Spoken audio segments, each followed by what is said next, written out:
just 90 degrees across, and then you've got a drain on there just for any water that's got trapped in the fuel filter. And if you want to change the cartridge, again, off and then undo the metal canister outer, and the clear element will come down, you will replace it. Round on the opposite side, oil dipstick. It's not a thread in type, so just put it right out, and you have high and low marks which are checkered. Just make sure it's up to the high, give it a wipe back in, and it goes right up to the collar. Like I say, it's not a thread in one, so once it's been wiped. And what's the recommended oil for it? It's on John Deere oils. While it's under warranty, keep it on John Deere Plus 50. We're actually no more expensive than any of the aftermarket oils. John Deere Plus 50. Okay. If the engine's running hot, first thing to check is the screens on the outside here. Make sure no grass is stuck to it. Just give it a brush off. But if you need to actually access under the bonnet, then use your key, poke in the little hole there, and then it will lift up. It's just a safety catch, so you can't actually release it without having any tools. So again, just check your radiator, oil cooler, make sure everything's clear in here. Most of the time it will gather on the outside, but you do have a high and low mark. When it's cold, it'll be at the low mark. When it's hot, it'll be at the full mark. And the first few times you use it, don't be surprised if it steams off either out of that one or that one, which comes out at the bottom of the front of the tractor. That's just as it settles its level. Okay. Next one, back to your air filter on here. If you do need to replace it, then you can take the rubber strap off here, lift it up, and then it's two little clips here and the rubber nipples here if you've got any brass or anything stuck in it, so you can release it out. It does have an electric sensor on there, so it will tell you if it's getting blocked, but if you're doing any routine servicing, you can keep an eye on it anyway. As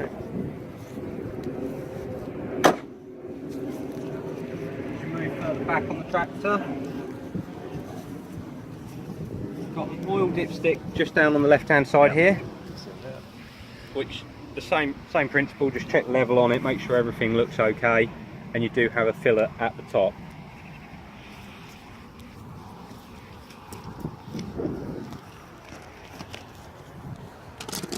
This one's front axle. It's a gear oil, so it is an 80/90 multi-weight on there. Just check the actual levels in it. Again, under twist. Yep. Dip on top of the threads on this one, and then just check the level.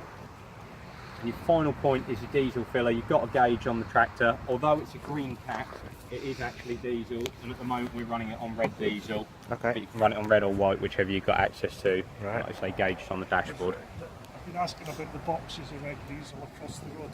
They're compact. You take it off, you put a funnel on it, and you just stick it straight in there, and it's 22 quid for a big box. Drum, so yeah. we can easily get that across. Okay. It's red diesel. And you can mix both red and Yep, Yeah. no problem at all. Yeah. okay. So last thing before you actually go on to operating the tractor is tyre pressures. Yep. Best way to set these is look for how much ballooning you've got on your tyre wall. You can actually run them anywhere up to about 40 psi. You can go slightly over if you need to.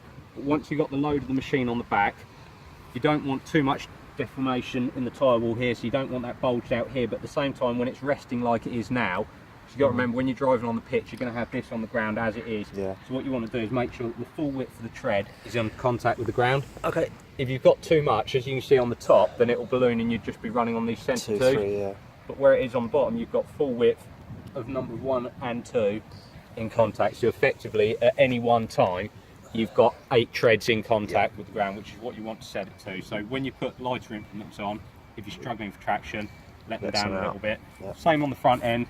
Once you actually lift the back implement up off the ground, you'll be taking pressure off the front tyre. So just make sure at the moment that you've got no ballooning there, and then when it's lifted, that you've still got contact in the ground. Okay. There's no fixed pressures for it. We always get asked, people say, what should I run them out? Is it around 5 or 10? Just play it by what you've got on there, but make sure they're matched axle to axle. Okay, get on to operating the machine. All right. So we've got 3 keys on here, which aren't unique to your tractor, so if you need replacements we can change them. Right. So if at any time you come onto the machine, angle your steering wheel, move your seat to where you want, and the seat also has a weight adjuster on here. So on here, it's just wind it up from light to heavy, and all that is down to is your spring rate on here until you're comfortable with it. So get yourself positioned where you're happy with the machine. Yep.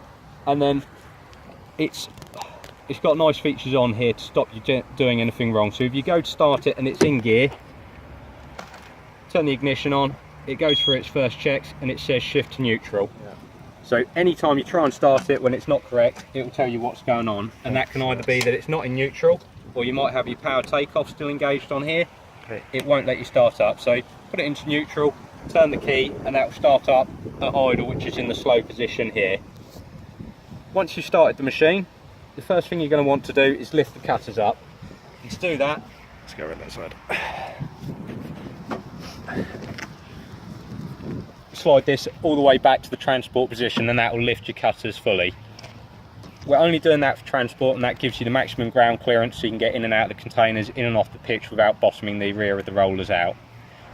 Once we've done that, we're going to select high or low range depending on how far we're travelling, and then we can put this into auto, which will then allow the throttle to increase as you're driving. So you can leave the handle at idle, and then as you push forwards, that will increase both the RPM and the forward speed. When you let go, you're in neutral, and then push again for reverse. All gearless, all on oil drive. Once we've got to where we're travelling and we want to start cutting, we're going to click this off of auto. We're going to lower the implement down to the floor and just check that our height of cut's correct, the tire pressure is still nice, and that it's sitting level. Once it's sitting level, to make sure that the implement can actually flex properly, I'll make sure these chains are sat slack. The idea behind that is that the back end can then lift lower without it riding the back of the tractor up or pushing it into the ground, and that's just down to these being flexed and not being tight. So then when we're ready to start cutting, what we're going to do is build the engine RPM up to about the 15 or 16 mark just on the hand throttle here, and then once it's built up, we'll click engage on the power takeoff, which is click in once and then press in again, and that engages it. Once we've engaged it, we'll build the engine RPM up to 2500 RPM, which is the second yellow symbol for the power takeoff, which will normally be 3/4 throttle. And then it's just a case of driving forwards and backwards, keeping the speed up and listening for the engine bogging. As soon as the engine bogs, you come off of the forwards pedal a little, just let it regain its RPM. When we come to the end of a run to do a turn, just lift the back cutter off the floor. It doesn't need to come the whole way up, because otherwise the power takeoff shaft will be running at too much of an angle and damage the yokes. So normally we'll come up to here just in line with the bucket symbol for the front loader. Okay. Then we lower it back down and it will come back to the ground gently. Yeah. When we finish cutting, shut the engine RPM right down to idle and then turn it off on here. That way you're slowing it down on the engine before we're turning it back off again. That should be it for cutting controls. Right. The other controls that we've got on here, which aren't necessarily important for when you're cutting but will be for other implements. This one's for your loader joystick, so if at any time you add either front implements that will run off of here, they're run from those two levers, or sorry, that lever with 4 directions. The other 2 hydraulic levers here, your 1 and 2 services, they match to the blue and green pair on the back there. Blue is just a flow and return. So what you got with flow and return is forwards is flow, turn obviously.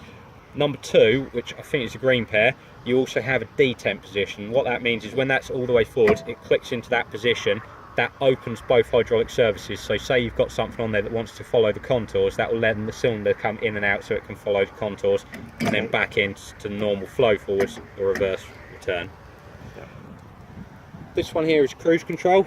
So when you're going along, it will show you your speed, and then you can click it in. The nice thing with that is when you're doing anything like aerating where you need fixed speed, fixed proportion, then you can have it set at 1 km an hour, and that way if you go over a bump, you're not likely to press the pedal and bounce out. Fast.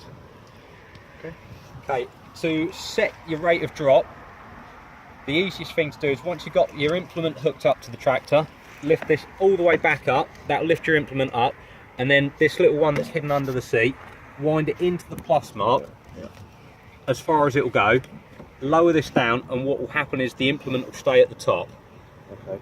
Yeah. Then unwind this one until the implement slowly drops to the floor. If you don't have the pressure set correctly on there, when you come to your end of your run and you go to turn and you drop this back down, it will literally throw the implement into the ground, so you'll have marks where it's hit the rollers onto the ground. So always set that so it's a gentle fall to the floor rather than a heavy drop.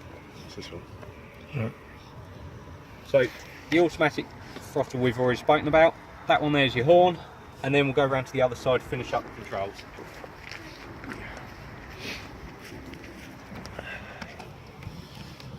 So this one here cycles through your screen. So for instance, when you're cutting, it will give you engine RPM, up here, but it doesn't tell you how fast your power takeoff's running. So you click through the screens, and on the bottom one here, it will say how fast the power takeoff's spinning, which again is very helpful if you're doing something like aeration work or a vertidrain. You'll need to know your hole spacings.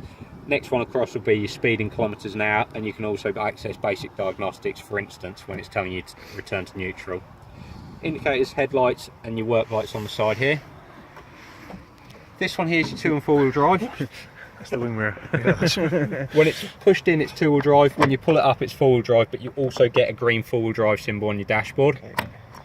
That one's a differential lock, which you can use to lock the rear axle together, or you can have these open and you've got left brake, right brake independent. So if you are doing a lot of ground engaging work, it helps with traction. Handbrake, high and low range, and the last one is just on the inside here is that is for your power takeoff. So at the moment, always leave it in the forwards position, which is marked on the side of the fender anyway, but that's just so that if you ever do have a mid mower or front mower, you can then select mid and rear or front only, just depending on what you've got. But for now, it always wants to be pushed forward to be the rear only. Okay, And that should be all the controls. perfect.